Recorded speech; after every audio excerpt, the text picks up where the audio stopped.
10:50, estamos en el tramo final del programa y como tenemos así salteadamente, esta semana por suerte tocó y es el momento de la columna de literatura, Letras en la Sopa, de la mano de Malena Costamaña de Maré, quien, primero quiero decir que está sonando Perspectivas, que es la canción de la columna, y ya la presentamos aquí con Lola a Malena. ¿Cómo estás, Male? Buen día. Hola, Male. Muy bien, ¿y ustedes? Todo bien. Costó llegar, pero acá estamos, ¿no? Costó llegar, pero acá estamos. Chicos, no, cuando empiezan a manejar el tema de las autopistas, las aberturas, no se lo deseo a nadie. Pero bueno, hoy vamos a hablar de un tema tranqui, muy tranqui. Sí, a ver. Ahora lo vamos a estar enfocando, pero la traición es el tema de hoy. Ahí estamos, mirá, la traición. ¿Qué piensan cuando les digo la traición? ¿Qué les hace sentir? Y cuando te engañan, cuando te hacen algo que vos no esperabas de alguien que no esperabas. Algo o alguien o ambas cosas, ¿no? Cuando se rompe la confianza porque Bien. uno depositó la confianza en el otro y nada, y te apareció la otra cara, ¿no? Digo, Judas. Totalmente. Sí, es el símbolo de la traición, es Judas, ¿no? Total, el epítome de la traición, ¿no? Como ese gran caso paradigmático que muestra lo que es la traición.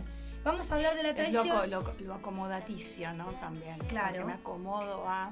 Bueno, hoy la traje a la Biblia, este es el Antiguo ¿no? Testamento, creo que tiene el Antiguo y el Nuevo Testamento también, es la Biblia de mi hermano, Mira gracias. que para leer ahí. Gracias, Santino. Quiero decir un disclosure igual, la Biblia es un librazo. Eso te iba a decir, para la literatura, ¿no? Es fundamental, de hecho creo que es el primer libro impreso. Claro. Por parte de Gutenberg. Claro. Totalmente. Claro, y sí, la verdad que dentro de la Biblia está contenida un poco la historia simbólica de la humanidad, ¿no? O sea, el sentido de las cosas está un poco contenido ahí. Y como decían ustedes, todo esto que genera la traición es un poco lo que han construido los traidores. O sea, los traidores han construido la historia con mayúscula y también la historia de su propia naturaleza, ¿no? Han marcado el sentido de la traición. O sea, la traición no significaría lo mismo si no hubiera existido Judas. Lo que tiene la maravillosa la Biblia, y acá aporto, es que además de toda esa mirada y esa descripción social, la descripción de cada uno de los pensamientos y líneas individuales, ¿no? Había algo que bueno, solía hacer en la Biblia tradicional Jesús, por ejemplo, Juan, el contexto donde Jesús todo el tiempo le habla a Juan, era porque Juan tenía su pensamiento, lo que podríamos llamar, y paralelamente el pensamiento absolutamente machista. Claro. Absolutamente machista. Y hay un rasgo que entonces, es muy y lo baja interesante. constantemente a esto de cuando le habla por el tema de Magdalena, como, viste, si uno lo pone en las palabras de hoy sería, pará, estás hablando de una persona, ¿no? Fíjate lo que está pasando. Agachate vos a la altura de... ¿no? Esta mirada, si uno puede ampliar la mirada bíblica y paralelo a la realidad que vivimos, es mucho más amplia de más allá de la fe, digo, ¿no? Fuera de la fe. Sí, obvio, ¿no? interpretada de esa forma, ¿vale? ¿Qué vas a decir? Sí, es una historia, o sea, es parte de la historia de la humanidad, ¿no? Y parte de nuestra historia como la historia occidental, digamos, ¿no? O sea, y después la historia de la Biblia está contenida en el arte, está contenida en un montón de otros lugares, y cuando hablamos de la traición no se puede evitar hablar de la Biblia, porque los que, como decía, han construido la historia de su naturaleza han sido Pedro, han sido Judas. De hecho, la Biblia es una historia, es una sucesión de traiciones constante. Mira. Porque si uno se pone a arrastrar, Exacto. va mucho más atrás. Pero antes de seguir con esa parte que es súper interesante y que ya la vamos a charlar, quiero que admiremos el libro del que vamos a estar charlando, que es este de acá. Es un libro que yo decía ayer que casi no es un libro. ¿Por qué? ¿Y por qué lo digo? Porque es un libro que si vos lo querés comprar en una librería, no podés. Porque este libro se editó y se regaló durante la Feria de Editores. La Feria de qué Editores, por si no la conocen, es un gran evento que reúne editoriales independientes o interdependientes. Está un poco en pugna esa definición, porque ¿independientes de qué? ¿No? Pero no son grandes casas editoriales multinacionales, sino en general editoriales locales que tienen otro trabajo de curaduría, como ¿se acuerdan que hemos hablado de las casas editoriales? Sí. Como por ejemplo Eterna Cadencia, que la mencionamos con Sopa de Ciruela en la primera edición, o Salta al Pez con Siestario de Federico de la Riva. Bueno, en este caso, este libro se regaló en la FED. Y es muy diferente al libro que se hizo el año pasado, porque el año pasado también se regalaba un libro, pero era un libro que era más un catálogo de librerías.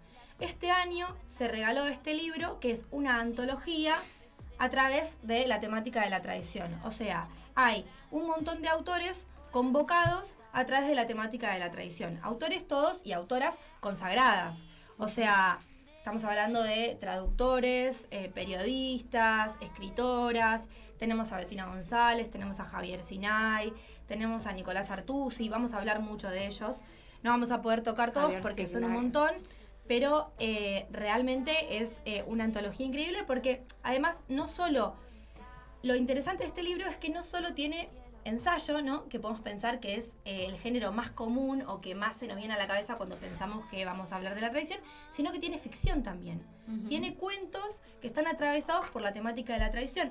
En una parte de esta antología, en el texto de Bettina, El mundo está lleno de traidores, ella dice, a partir de la tradición, la trama se arma sola, ¿no?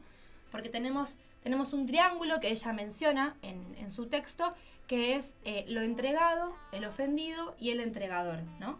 Y ese triángulo, a la vez, también se constituyó a partir de los que han construido la historia de su propia naturaleza, que son los grandes traidores. Tenemos a Judas, tenemos a Pedro. Bueno, tenemos otros casos que también se toman en este libro como autores que trabajan mucho con la tradición, como Roberto Arlt, como Borges. Bueno, y yo quería volver un poco más atrás con el tema de la Biblia, porque es muy interesante y nosotros pensamos en Judas, ¿no? El primer traidor. Sí.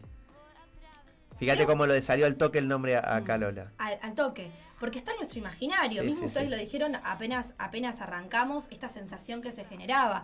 Que de hecho, Víctor Malumian, que es el editor de Godot y también organizador de la FED, cuando yo lo entrevisté a partir de una nota que estoy escribiendo también sobre este libro, él me decía que en el mail que le mandaron a estos escritores, en el asunto decía traición.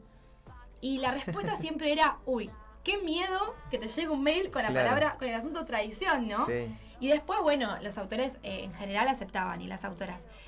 Pero el primer traidor no es Judas, es Lucifer. Es Lucifer. El diablo mismo. Claro. Lo que pasa es que hay un hecho ahí que cuando uno va rastreando la historia a partir de las personas, te vas dando cuenta, vas extrayendo ciertos rasgos que componen a la tradición.